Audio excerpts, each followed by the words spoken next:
I don't know what that was. I feel like I meant to do peace signs and then my brain was like finger guns. Anyway, it's been a little while. This book is emotionally taxing and mentally. Like, so much brain gymnastics. By the end of this, my brain's gonna be real strong. I'm tired.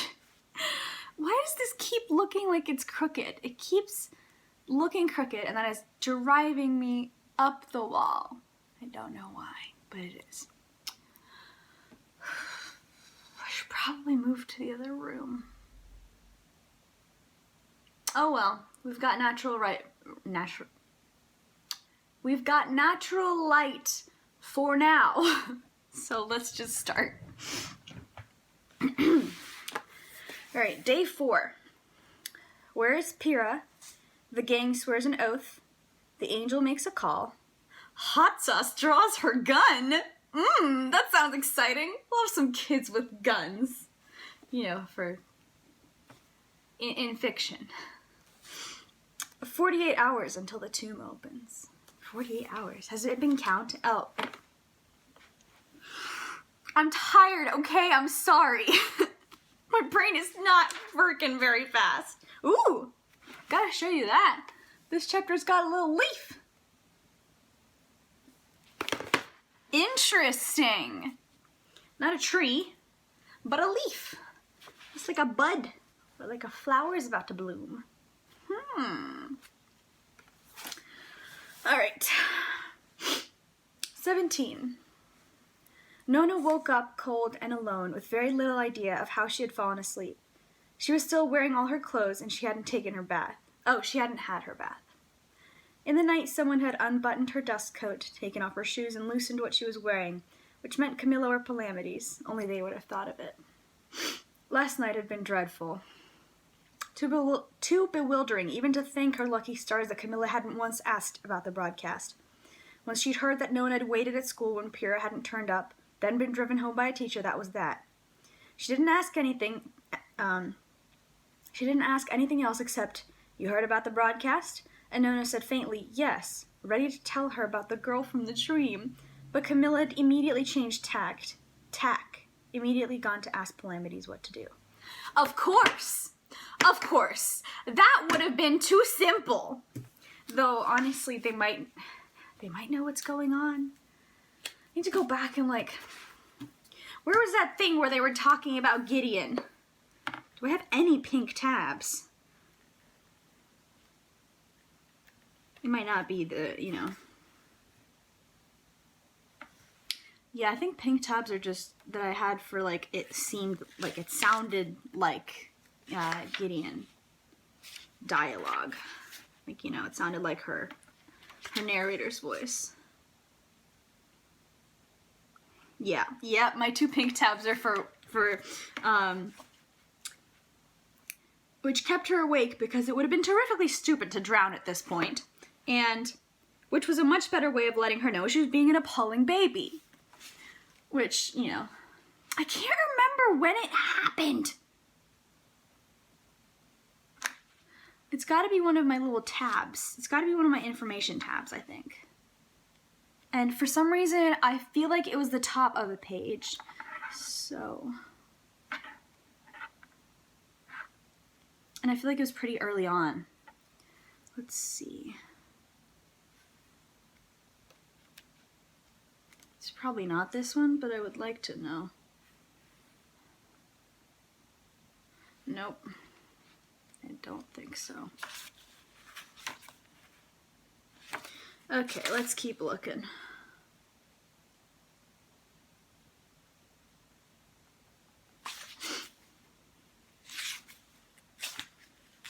Not the John Turludes. Nona hated having hands. The fuck is that supposed to mean? Just makes me think of Electo again, because based on some fan theories and possibly this book, she wasn't originally humanoid. I think I found it.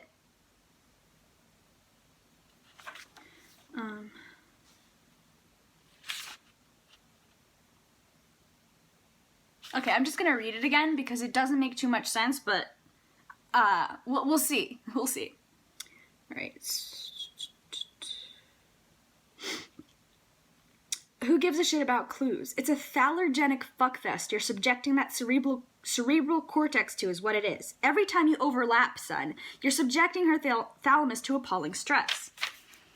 I greenlight it every time. I thoroughly scan her for, you should be draining and replacing her fucking brain fluid, said Mira. I don't know why, but that just makes me, When Gideon and I designed that trial, I used to crack his skull and sieve it myself, just as a control variable. That's terrifying. I never want to think of that mental image again. It's aggregative. I doubt you're testing her white blood cell count either. The only other people I put through that damn trial were Mercy and Chris, because only Chris didn't mind being trepanned on the regular. Christabel. Okay, well then, why was she cracking Gideon's skull? If the experiment was happening on the Cavaliers, or at least one of them. Chris didn't mind being trepanned on the regular. Fucking around with souls is the problem, Sextus. You can't ever get the full data on souls. Like, who else's brain would they be fucking with? Anyway, maybe they got robbed. Maybe the Emperor stole Gideon's body and then decided to parade her around as his, totally alive child. She's definitely conscious and rational and a person. She's definitely a person. Not a zombie or anything. The irony of that, like, based on the very limited information we have, she could just straight up be a zombie, as in, like, no rational thought going on up here. But either she looks like she's breathing, or she just sits there. I don't think she even, like, moved. We don't know if she was breathing or not. Yeah, I probably put a tab there because I was like, what the fuck? So...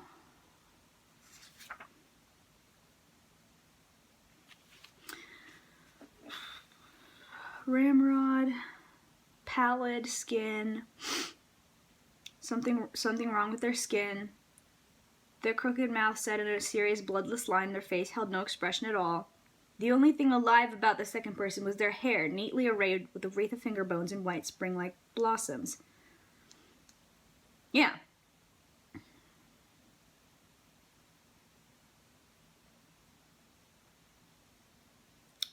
Like the girl was sleeping with her eyes open. Yeah, so she's not, like, I don't know if you could tell, but, like, she's just straight up sitting there. They could have made a wax statue of Gideon. It might not even be I mean, I think it probably is. Who would have known her well enough? Or they're just like, hey, let us see the body so we can make a wax statue and, like, parade it around. I don't know. Probably would be easier to have the body, depending on, you know, where it was before. I'm just wildly speculating based on very little data. Which is, honestly, just like most of this book. What I've been doing for most of this book. Okay. Let's go back to the chapter. I haven't even finished the first page of the chapter. I have ADHD. Makes me a very fun person. Nona, who by this point was perishing with hunger and exhaustion, had been placed on the floor by Palamides and forced to suck on cubes of frozen fruit juice as he furiously scribbled on a sheet of paper. He only paused once to say, you know what the 9 houses have said, of course. Excuse me. Buoyed by blood sugar, Nona was ready to confess. I don't know why, but I love it. Nona, you poor, poor sweet child. I'm gonna miss her. I'm really gonna miss her. I mean, I don't know if something's gonna happen, but I assume she's not gonna be around forever. Yes, more than. Honesty came in and told us everything they said over the radio, and then Hot Sauce wanted to see it, and She paused. But calamities. Calamity! Calamities and Camilla has turned into calamity. The great calamity. Where is that from? I don't know. Yeah, I can't place it. It's some fiction that I have consumed at some point. Nope, it's not coming up. Okay. But Calamities didn't take the bait. Pyrrha was gone before we knew anything about it. She must have set off a full hour before before any call came. Nona, did Crown say anything to you about the broadcast when she walked to the classroom? Did she seem to know about it? Nona puzzled over the memory. No, she didn't say a word. We've only found out after lunch, and I stayed because Camilla didn't come to pick me up. Crown didn't say anything. This wasn't true, and Nona was feeling in the mood to explain, so she tucked the ice cube in her cheek and said, Only Crown did tell the angel she was dating Camilla, and I didn't say no she isn't, so I'm sorry. Calamities was not so tired that he could not look amused, which was always funny on Camilla's dark, serious face. On Crown's head be it. Don't worry, Nona. Keep it that cube and take another when you're done. You're almost unconscious. What the fuck? That's such a fun way to do it. Right. We're gonna lull her to sleep with frozen fruit juice. Is that something that they just do? When my expression changed, I suddenly thought about the locked tomb being frozen. At least I assume it was freezing in there.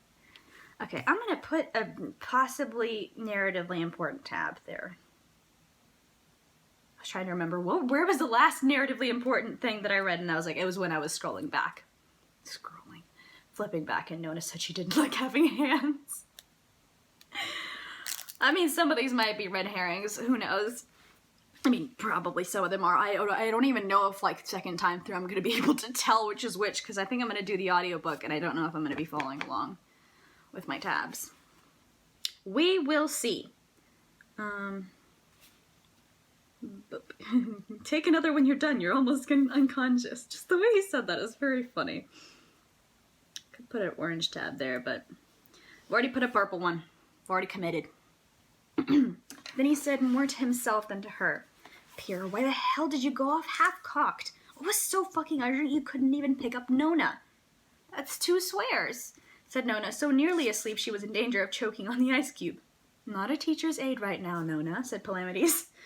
She said, maybe someone told her about the broadcast on her way to get me. Maybe she went to see the shuttle land.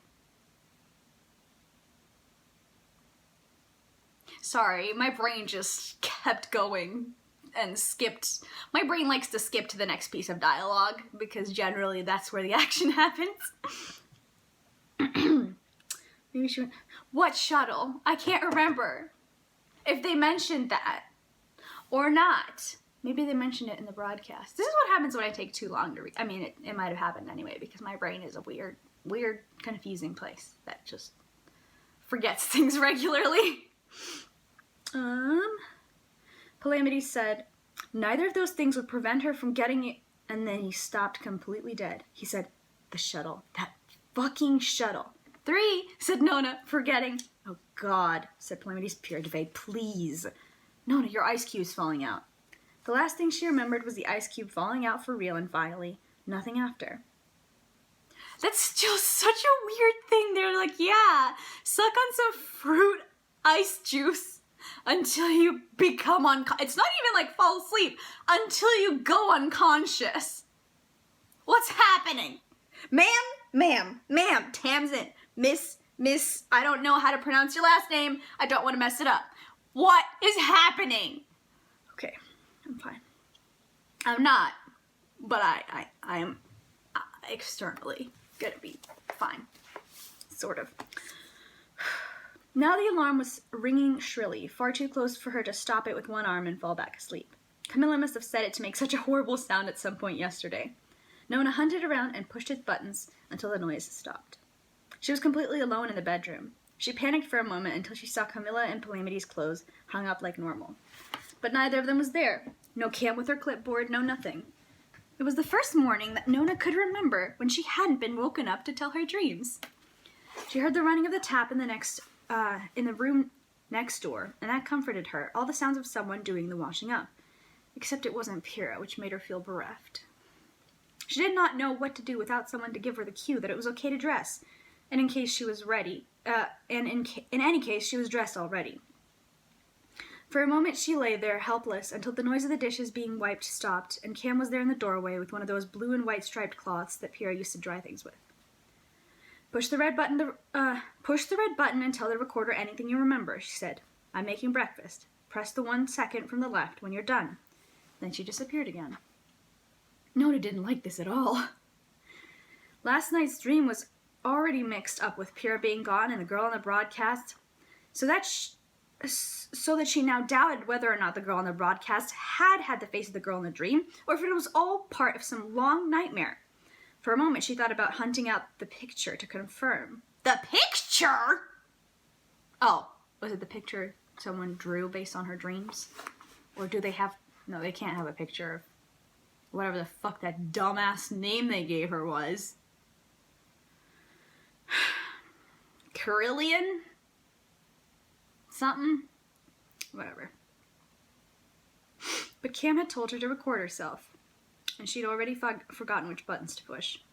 Her face burned with embarrassment, so she pushed buttons at random, and the recording within made awful sounds. She turned the volume down low so that Camilla couldn't hear her screwing up. There was static, and then she heard Camilla's voice coming out of the speakers, sounding tired. "Want her to be Harrowhark, Warden." Another plastic echo of buttons.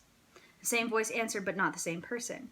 The conversation that followed was filled with weird pauses, as though they were actors in a play who couldn't quite get their cues right. Oh, that's how they talked. Yes, but the question we need to ask is why? They hate zombie wizards so much more than zombie thralls. The fuck is a thrall? Or is that the Cavalier? You know, we're putting a dark purple tab there for information, because we kind of are getting information. To wit, Judith Deuteros. Why do they want a lictor on tap? Another pause, another clack. To remove the RB? Pause, clack, not sure. Get the feeling that the RB is more a crimp in their plans than the plan itself. At first I thought they were keeping Deuteros alive to see if they could make a lictor out of her instead, but I'm not so sure. I think I buy Corona's story that she's the getaway vehicle, put crudely, but it's Harrowhark they want. Or at least it's Harrow that we suffer wants. I don't think Mervwing and the Hopers want Harrow at all. Or at least they're not holding out for her. Everything comes back to the tomb, Cam. God, I wish I could see your face. Clack. Pause. Look in the mirror. Pause. It's not you. It's me wearing you. I keep turning around to find you and there's nobody there. I'm sad! Clack. I know the feeling. Pause. Of course you know. Of course I'm telling you what you already intimately know. I've spent 3/4 of my life telling you what you already knew, and 1/6 telling you what you didn't.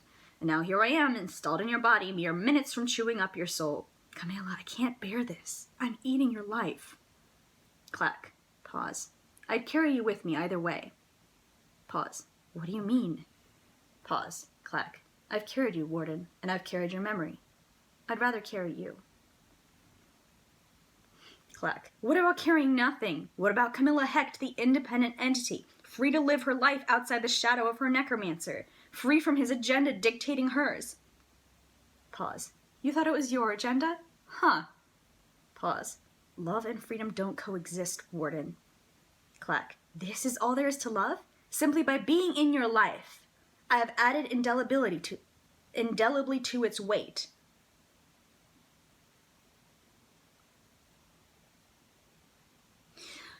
Sorry, I was just like, what's happening?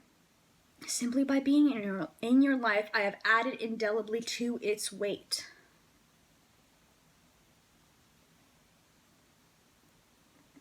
Wait, whose weight? The weight of what? The weight of love? Oh my gosh, I am not up to thinking between the lines right now. I really am. I'm just like, I've just been like weirdly literal the last few days too. Or maybe it's just been some moments when I'm tired and I'm just like really literal. So, Oh, I'm probably just overthinking it. Pause. Yes. Clack. Camilla, I mean it. Pause. I meant it too. You used to say it to me. We are one flesh. Clack. I am your end. Pause. That didn't mean I got squatting rights in your soul. I never would have asked for that. I never had rights for that. Rights to that. Clack. Clack. Sure, that's why I gave them to you. Clack. Pause. Pause. Pause. I hope you know that I adore you, scholar. Clack. Indubitably, Warden. I'm not okay! Oh my goodness. Okay, let's not scare the cats. My hands are really cold. It's cold in this room now that it's like... Both my bedroom and this room, they like get really hot in the summer and really cold in the winter. I mean, I'd rather it be cold, obviously, because I can deal with the cold. Pause. Cam, have you thought about what it means if Nona's actually a completed merger? One we will never actually be able to unpick? A successful soul gestalt. Clack. Yes. Yes? And? Thoughts? Clack. Lucky them. Another pause, and in the same tones. More seriously, keep neutral. Pause. Yes, agreed. Roger that. Clack. Pause. Pause. One of them said Nona couldn't tell which. About the captain and Corona. I think I only really know about that because of some fan art. And possibly what someone told me about the little short story that came in between 2 and 3. I never read it because I think I saw it, started reading it, got bored, didn't realize what was happening, and was like, oh, it's probably some like precursor or something. I'll read it later.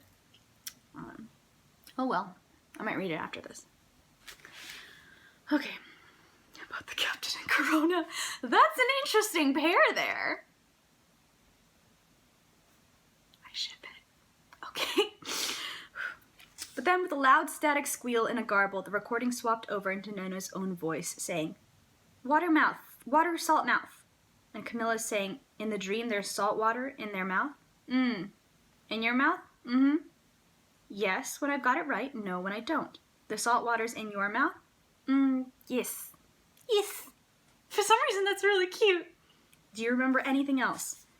Another moment. Face? Nona, are you pointing at your face? Nona looked up.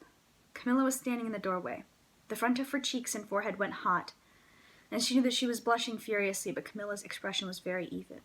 The recorder made another loud static squeal and a garble, and Nona pushed wildly at a button until it stopped. Silence filled the room like cold water. Both a beautiful image and, you know, maybe cold salty water? Cold fruity water? Anyway. How old was I then? She blurted, more out of something to say than anything else. 2 months. Then, go wash up, breakfast nearly done. 2 months, Nona thought distantly. Back when she was a baby, you couldn't do anything and could barely talk. It seemed so long ago. She wanted to say, Cam, I didn't hear anything, even though she patently had, but Camilla had already disappeared. In another pother of despair... Oh! A new word! Let's look it up. Ow. I need to do some yoga. I did some yesterday, but... Can you work? I just wanna Google a word.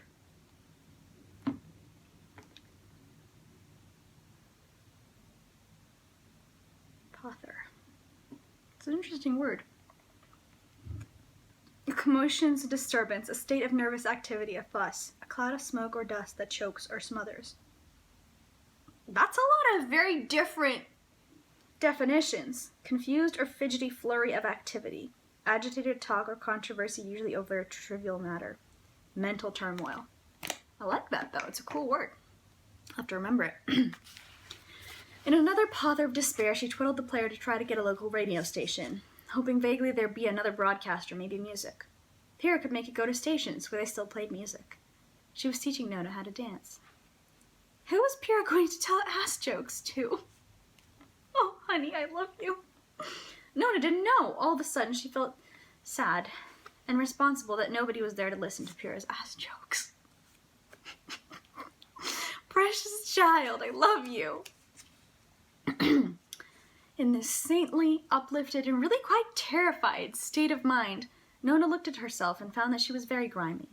In a welter of fearful bravery, she sponged herself at the cold water tap until she was free of smuts and old blood and dust, and the water was so cold it made her skin purple and blotchy. She called out, "Camilla, can I borrow a shirt?"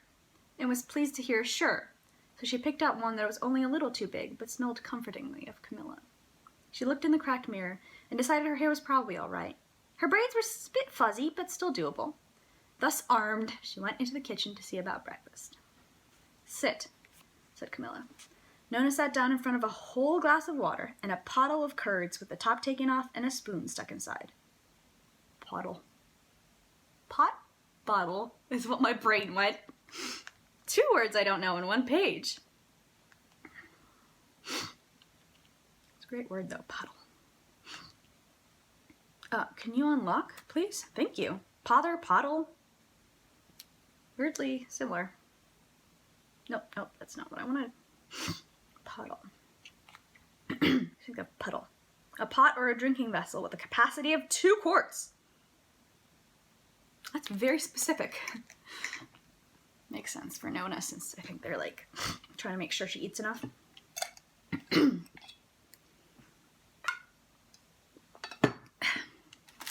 Break for chocolate covered pomegranate seeds. My older sister sent me these. She was the best. Well, she didn't send them to me. She gave them to me. But she will send me more. Okay.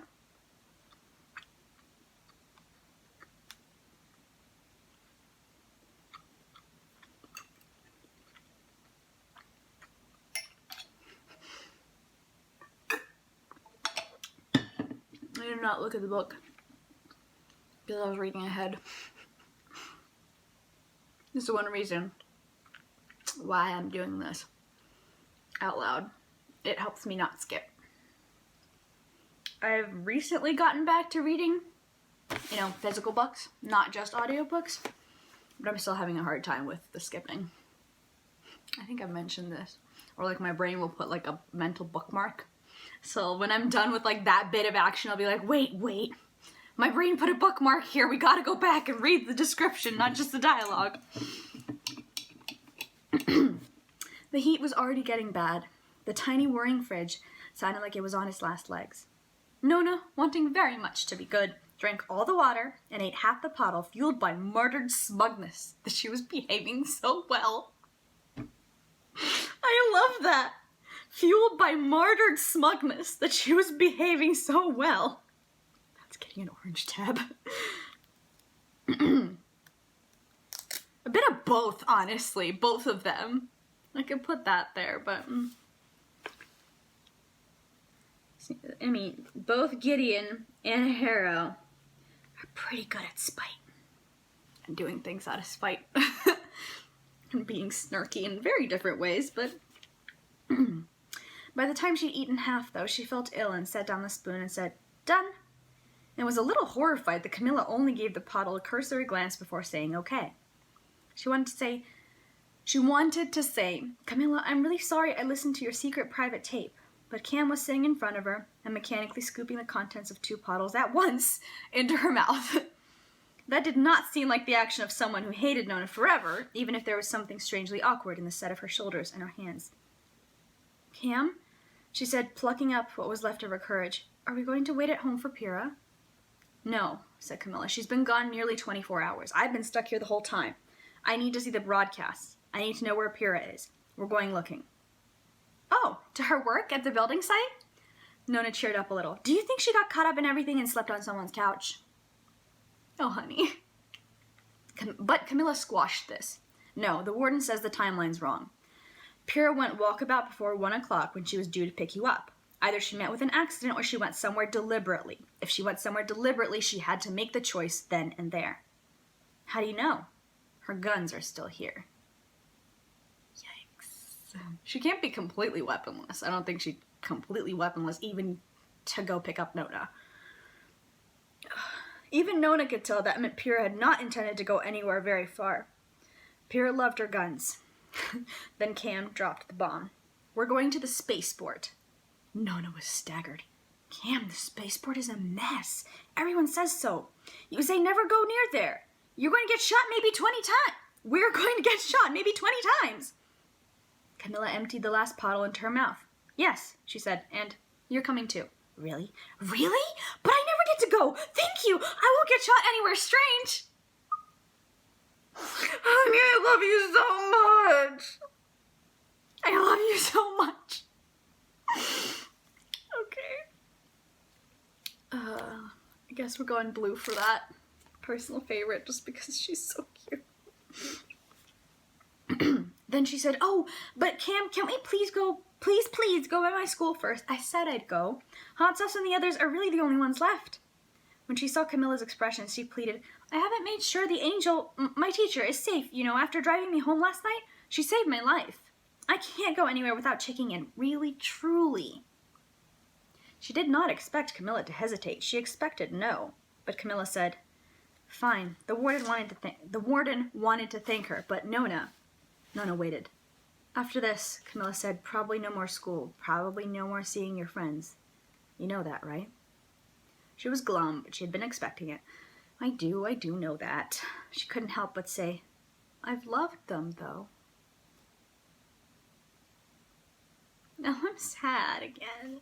This fucking book! I don't even know what to put there. Green, I guess.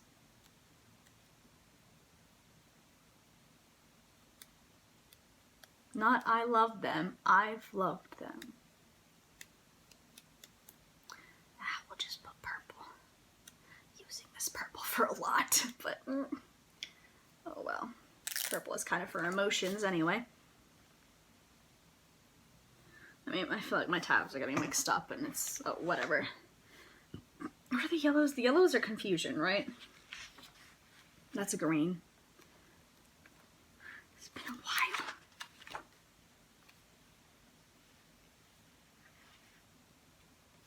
So I'm gonna make sure by looking at a few of the yellows.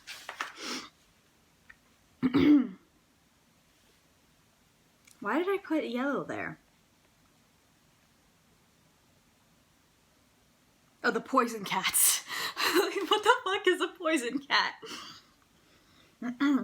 Okay. We know, said Camilla. After that, Camilla went to dress and clean up in the next room. Nona, having discharged quite a lot of goodness, was drawn to do something she never would have been allowed to do normally. She went to the window, peeled up the sniper blazing as quietly as possible, and stared directly up at the big blue sphere hanging in the sky. She so rarely got to look at it from here. It hung on the morning horizon, and as she watched, the sphere made a low, voiceless moan, a wanting sound, but quiet on the edge of hearing. A whispered vocalization and nothing more. Because I'm going to put a yellow there. Just because yellow is either like transforming from what the fuck to weird Electo, Nona, whatever stuff. Weird, confusing stuff. Weird Nona can hear. What's happening? Why aren't you thank you. I was like, why aren't you sticking to the right place? Can you help me? Nona whispered. Can you do anything? Do you know where Pyrrha is? But it only lowed sadly like a cow. That's all right, whispered Nona. Sorry for asking. Then don't do anything weird, okay? I'm having enough trouble right now. Only Nona. I love her so much.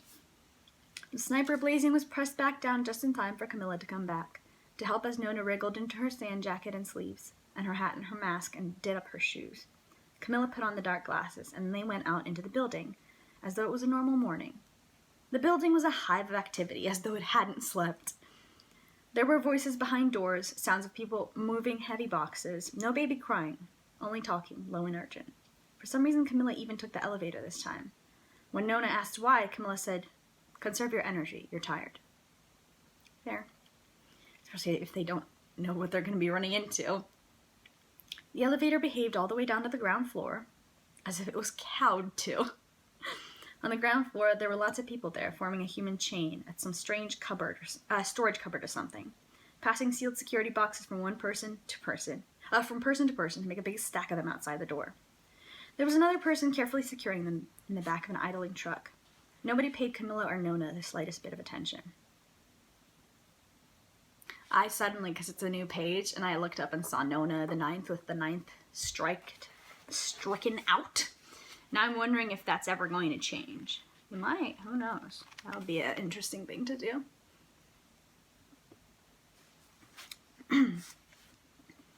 It was a long and lonely walk to school without Pyrrha, despite the press of all the people. There was something electric in the air, as though the city were tensed and waiting for a loud noise, like watching a dog play with a rubber balloon and dreading the pop. I like that. There was a big militia presence on the street. They were all wearing the same gear she'd seen yesterday, full armor, full face shields. They went in rigid 2s and 3s, never alone, and never walking when they could be on motorbikes. She heard one of them say in a raised voice to someone, "I'm just doing my job. I'm just doing my job." Camilla gave them a wide berth. Nona felt sorry for the city. It wasn't its fault. It was as tall and tumble-down and snaggle-toothed as always. They took the long way around. Woof. They took the long way around, avoiding arguments, immediately beelining away from raised voices and certain sets of shoulders until, by the time they reached the school, the sun had was basically risen. When Nona cupped her hands over the glass and looked into the foyer, she saw movement. Nona buzzed the door in and unlocked to Honesty, who was waiting there with Kevin and beautiful Ruby. It's got that in italics. She was delighted and clapped her hands. "You're here! You're really here! I thought you wouldn't come!" she said ecstatically. I feel like I'm about to sneeze. And it's gone. She threw her arms around Honesty's shoulders. "You said you wouldn't come anymore, Honesty. You said you were going to get a job." "I need to get fed, don't I? I'm a growing man," said Honesty, who had gone red staring at Camilla, who loitered in the foyer a little way away from them.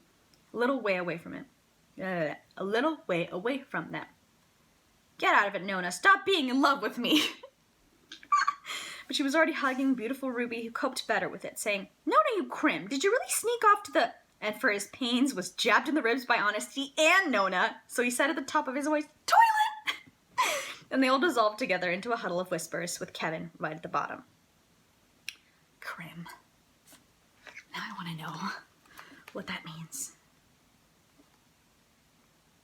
It's about to be like, is it fantasy slang? And then I remember that most of the slang in here is Aussie slang. Sorry, Kiwi slang.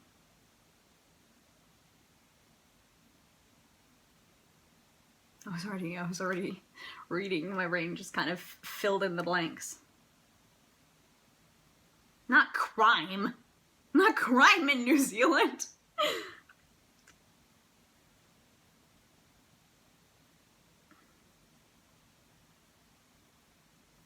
I just get a YouTube video that says, "New Zealand hug a crim. Would it work?" I don't know. Whatever. "She doesn't know. Don't tell her," hissed Nona. "Phew, lad, good save there," said Honesty. "Don't be sarcastic at me," hissed Ruby. "It's not my fault. I just wanted to know how Nona was. You know they could have still been getting her off the road with a spatula.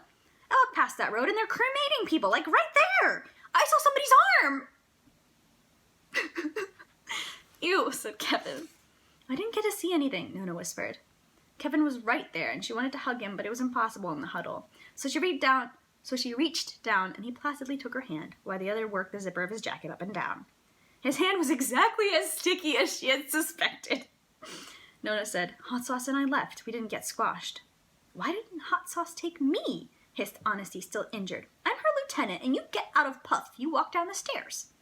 But beautiful Ruby was saying more urgently, "The angel drove us home. The angel was madder than hell when Noodle came upstairs with that note. That was badass.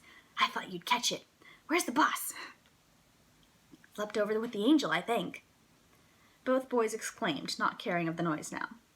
Camilla, leaning against a leprous pillar, didn't react. It was horribly easy to forget Camilla was there when she didn't want you to remember. Nona said eagerly, "The angel said she wasn't to sleep by herself, and she dropped us both off in the truck. She had a driver and everything." Hearing that, they groaned in envy. She's probably got her own secrets. She's probably got her own screens, said Honesty.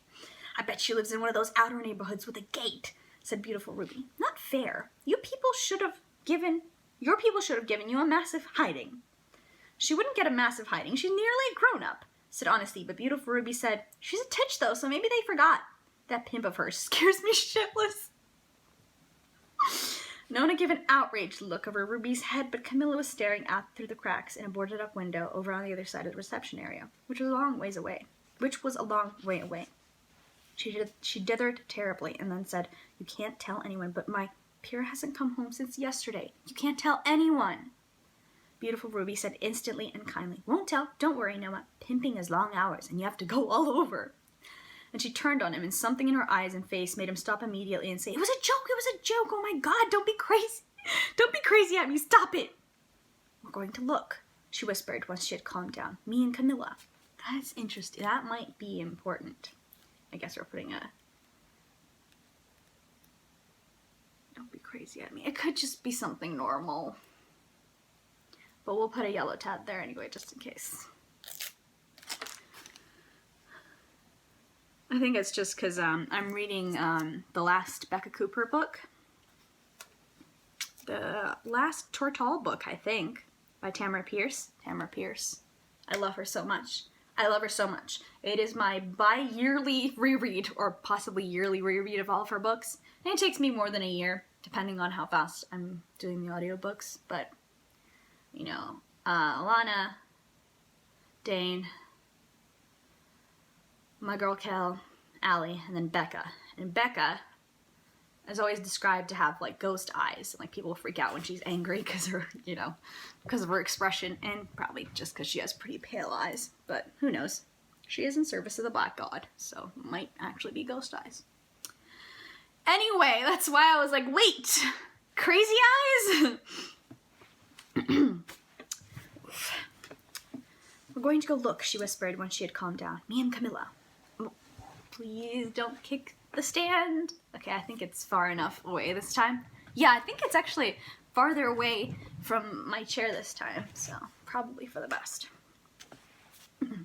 Was it the broadcast? Asked Honesty shrewdly. Any chance? And he made a horrible motion, strangling himself with his tongue out and his eyes floating all the way back into his skull. I don't think so, said Nona, trying to regain her composure and stop her tantrum in its tracks. It had been a very near thing. She was feeling fragile, as Pyrrha said after long nights. Pyrrha's very smart and wouldn't have gotten hurt. Beautiful Ruby said, injured. How come it's cool to ask if your people got hurt or killed, but not okay to say one's a pimp?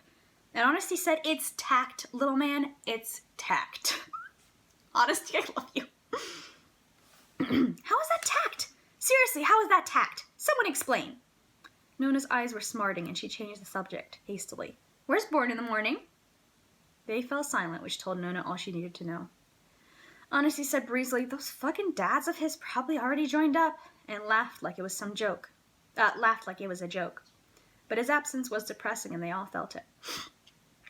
It seemed strange that they were all there, even Kevin, even Honesty, but Born in the morning wasn't. It felt as though they weren't all together, they weren't a gang. They subsided into silence until the door buzzed again. Nona saw Camilla flinch over on the other side of the room, and Honesty darted forward. But it was only the angel, and it was Noodle, and it was Hot Sauce. This must be the first time you're on time, Honesty, the angel said. Then she saw Camilla, and after a moment's hesitation, she reached out one firm little hand for Camilla to shake, saying in the way adults spoke to each other. Manic, isn't it?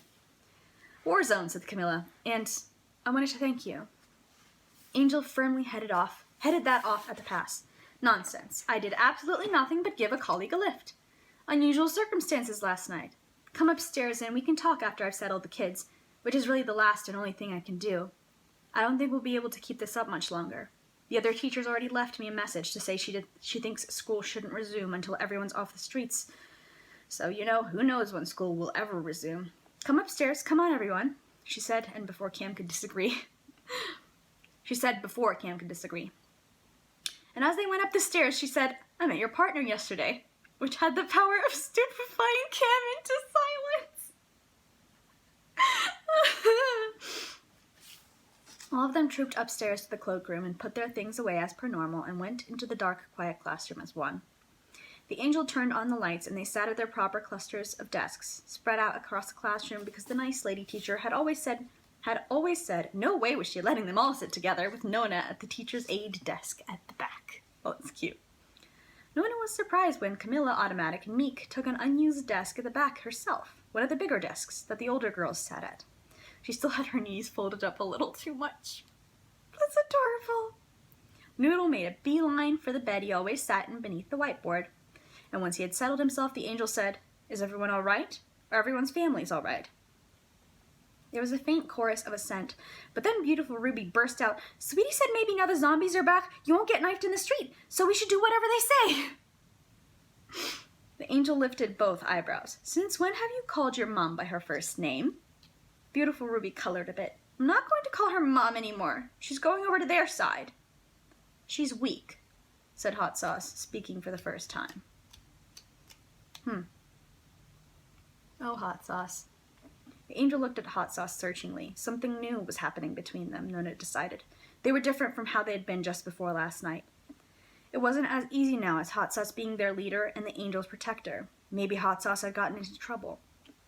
But the angel didn't seem mad. She was only looking at her more carefully, with more interest. She said, well, it's a gift to be strong, and when you have to be strong for more people than yourself, it gets very complicated.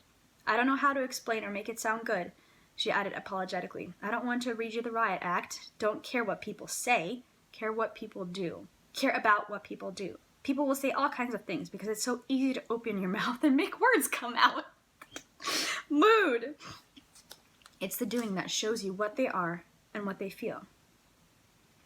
Hot Sauce challenge. "So if someone says I'm a necromancer, we should wait around to see what they do next?" Nona dared a glance at Camilla. She was in a posture of perfect stillness, face a mask behind dark glasses, but listening as hard as she possibly could, which made Nona doubt it was Camilla. She sat as though she had been bolted to the floor. The others were abandoned by this verbal cut and thrust. Abandoned? That makes no sense. The others were absorbed by this verbal cut and thrust between their leader and the angel, leaning forward to hear what the angel would say. The angel said, "What, right now? Of course not. Start running in the opposite direction." "No, don't fight them, Hot Sauce," she said. Excuse me. As Hot Sauce opened her mouth, "If you valorize paranoia so much, don't be a hypocrite about it, all right? If you're scared of necromancers, run from them. If they really are a necromancer, there's no point in fighting them, is there? It's like big animals. You can't actually exert your will on them. If you think you can, you're in danger. I learned that back at my first job." Honesty said, "Are you scared of necromancers?" "Terribly. I was born in Lemuria, you see," said the angel. Honesty gave a long, slow whistle. Beautiful Ruby looked at his feet. Hot Sauce relaxed immediately. But Camilla said, "What happened on Lemuria?" The angel glanced across at Kevin, who had his knees tucked up to his chest and had wedged himself tightly into the desk. He had one of his erasers with the face on it out, and he was stroking it against the desk so it left waxy streaks. She said, "The usual. It had been under contract for a long time. I mean, we were the third settlement wave. They built the crescent in the bones of the two other cities. You couldn't dig up anything without finding remnants of a people we'd never known. The microbial population didn't show signs of serious decay until the moment before the sea went anaerobic." I should remember what that means, but I do not. It's something bad, though. Anaerobic. Is this chemistry? Okay, but the DuckDuckGo, message when it can't pull up a web page, the picture, is very cute. It's Bigfoot. Oh, it's not focusing. Oh well. Either way. Oh my god. I'm just trying to search this word. Anaerobic. Nope. No, I'm not looking for the translation into Russian. I still don't know what it means. Living, active, occurring, or existing in the absence of free oxygen. I thought it was no oxygen. What does that mean, though? No, I don't care about anaerobic exercise. Anaerobic meaning, okay. So it means no oxygen? Suddenly, not requiring air or oxygen for life, applied especially to those microbes to which free oxygen is unnecessary. Anaerobic. Okay. So, of course, no oxygen in my brain means bad. In most people's brains, I think it means bad.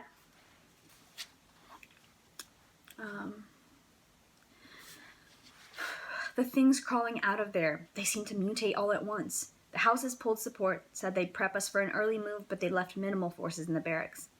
We dug up old caches of material and used them. On the mutants from the sea, on the animals as they changed on one another, on the houses when they saw what we'd got our hands on and came back to take control. Blood of Eden was there too, you know. And in the end, the houses won, and most of us surrendered, and we were moved. 2 moves later, and I'm here. There's still a facility on Lemuria, of course. A decade later, the houses made it safe for geopolymer refining. It must be desolate. Camilla said, what kind of mining? Microsilicates, zeolites, industrial sands. Camilla pushed her glasses up the bridge of her nose and said softly, that must have been hideous. So that's not Camilla. I can tell now. Sort of. I mean, Nona gave me the hint, so. I was a zoo director. I did the big non-clumpers. We were trying to work out if we could save them, said the angel. We had to cull all the animals when the houses pulled out. It was horrible. That was horrible. The fuck is a non-clumper? I don't know what that means.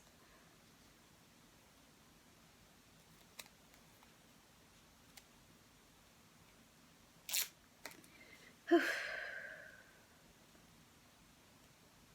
remember when I learned the word cull, it was when I was doing a paper in like 5th grade or something on the ivory trade.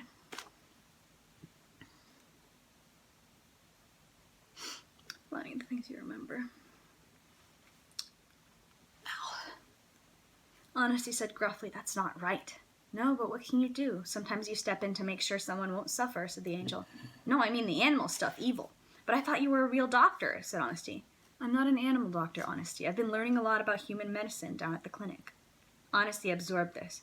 Do you know where I can get animal tranks? They go for a lot. Bugger off, honestly, said the angel tolerantly, not much like a teacher at all. Beautiful Ruby, who had been far more deeply affected by that story, drummed his hands urgently on his desk. I can't let Sweetie do this. I don't want to get moved again. We used to live in a house, and now we live in a tip. What's next? I've got to stop her. Then the angel said, But your mom isn't a necromancer, beautiful Ruby. I need to slow down.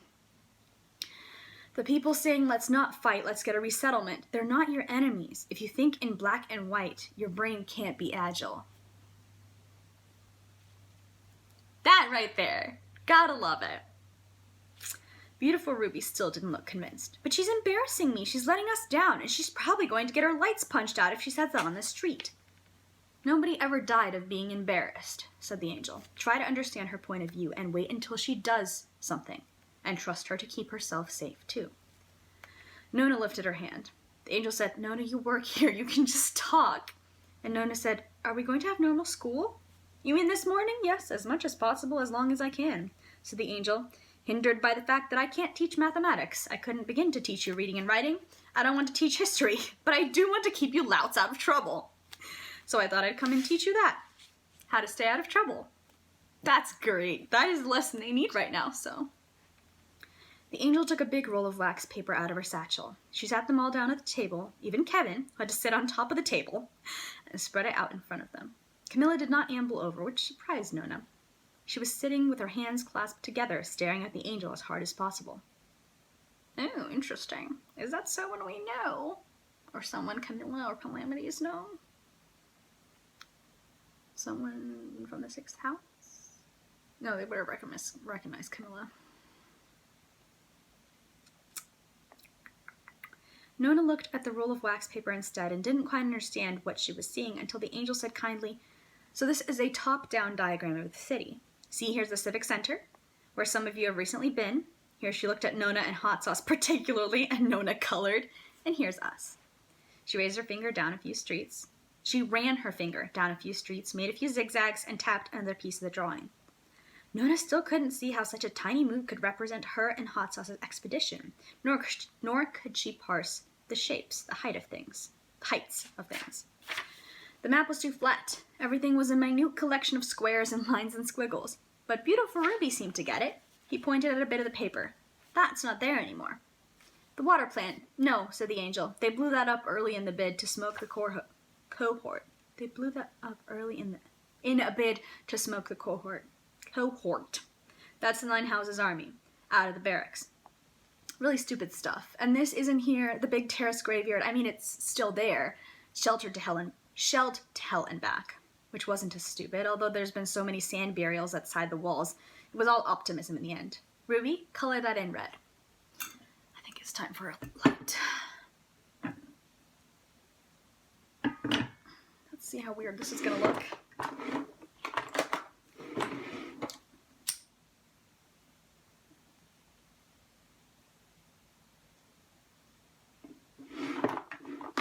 Oh, much easier to see my book now.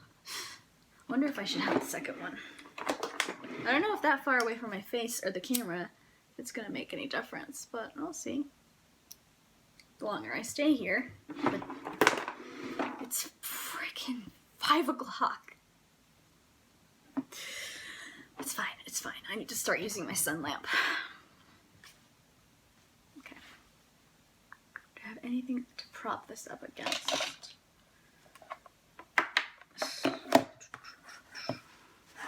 A little better.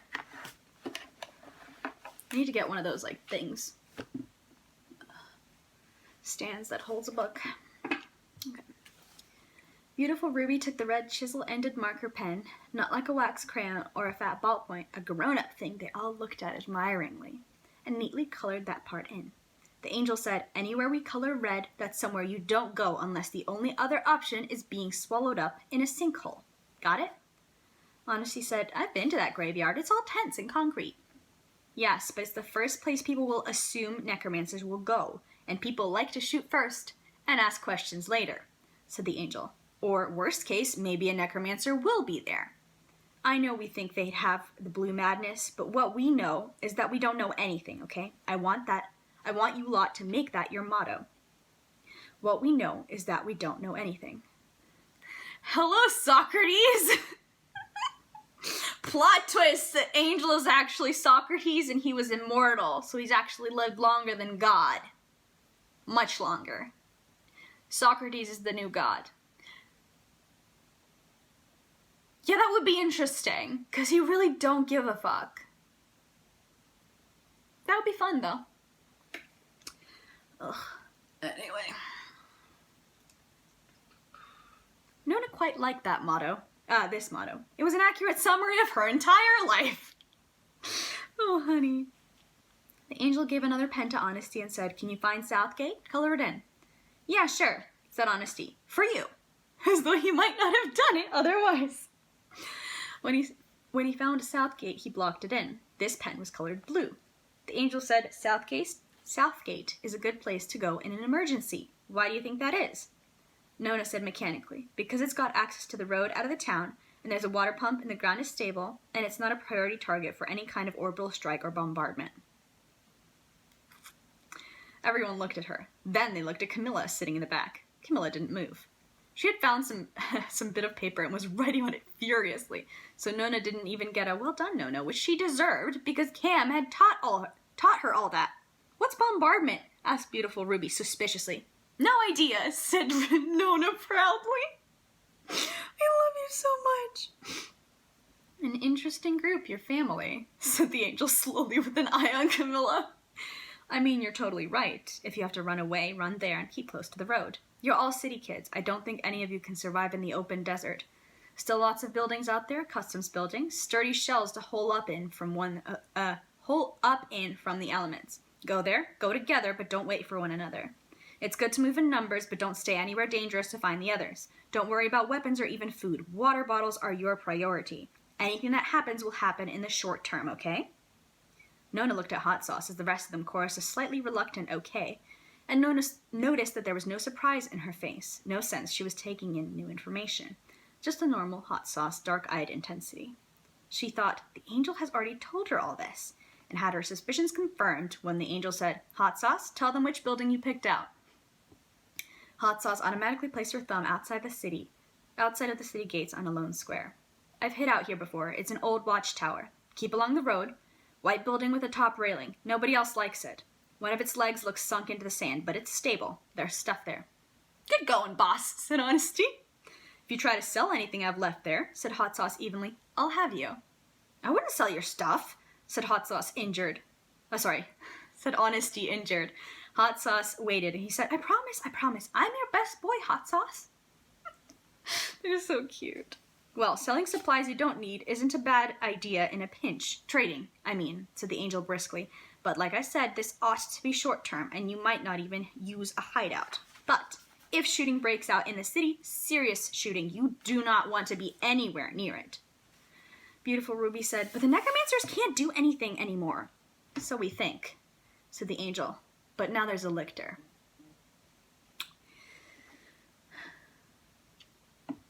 Nona shuddered at the word, on hearing it outside for real. The angel noticed and said more gently, "Don't be too alarmed. Really, even a lictor shouldn't be able to do much due to the blue madness. I'd love to know how one made it all the way down here without frothing." How did one make it down? I thought the broadcast was like from their ship. Where else would they be? The barracks? I guess. What is happening? Okay. I'm not even sure they can survive on the surface the way things are.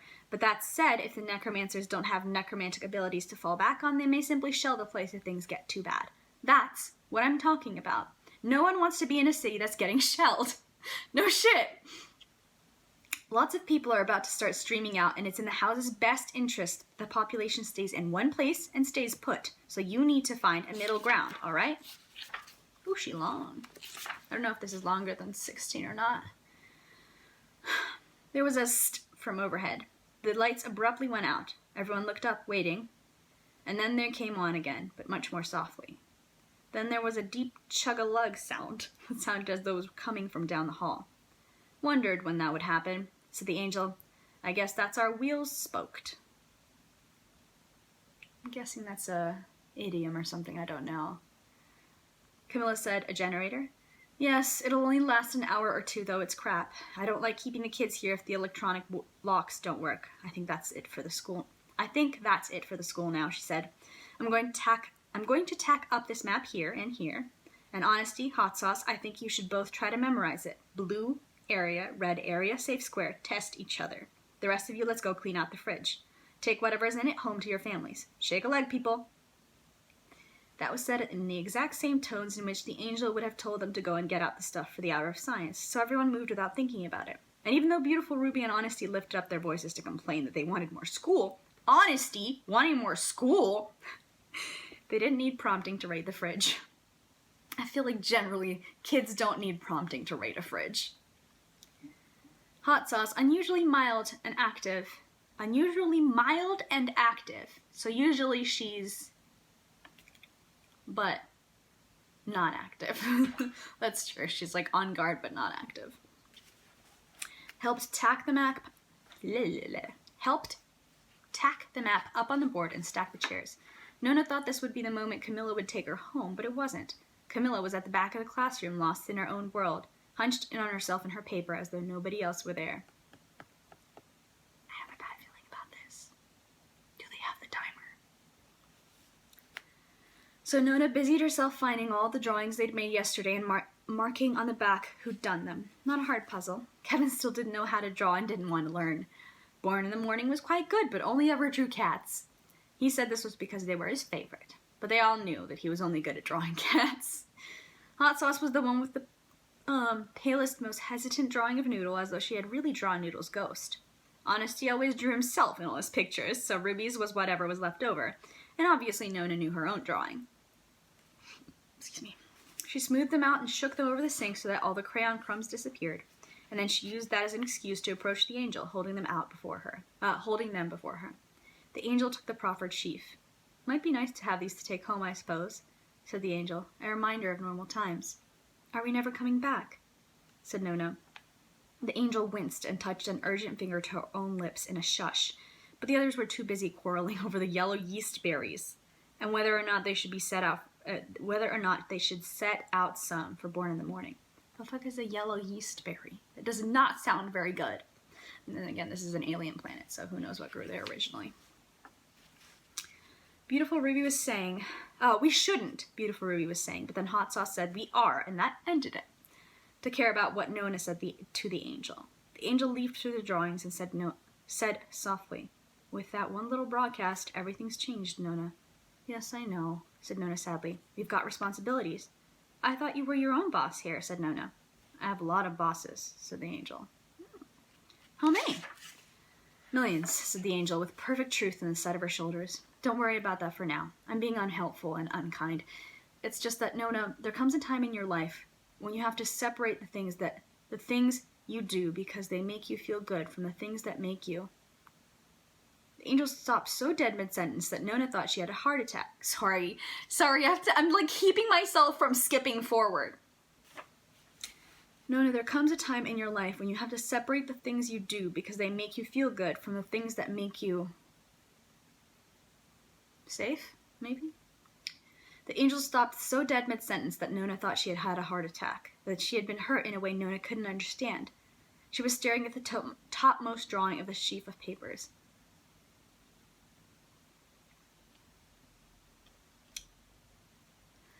I was reading forward again. Oh my gosh. Nona peeked over, ready to apologize for another one of Honesty's explicit anatomical sketches. "Oh, that one's mine," she said, wanting to break the spell, wanting to help. "It's mine, don't worry." "What? What's happening? What's wrong with Nona's drawing? She just drew Noodle. What's happening?"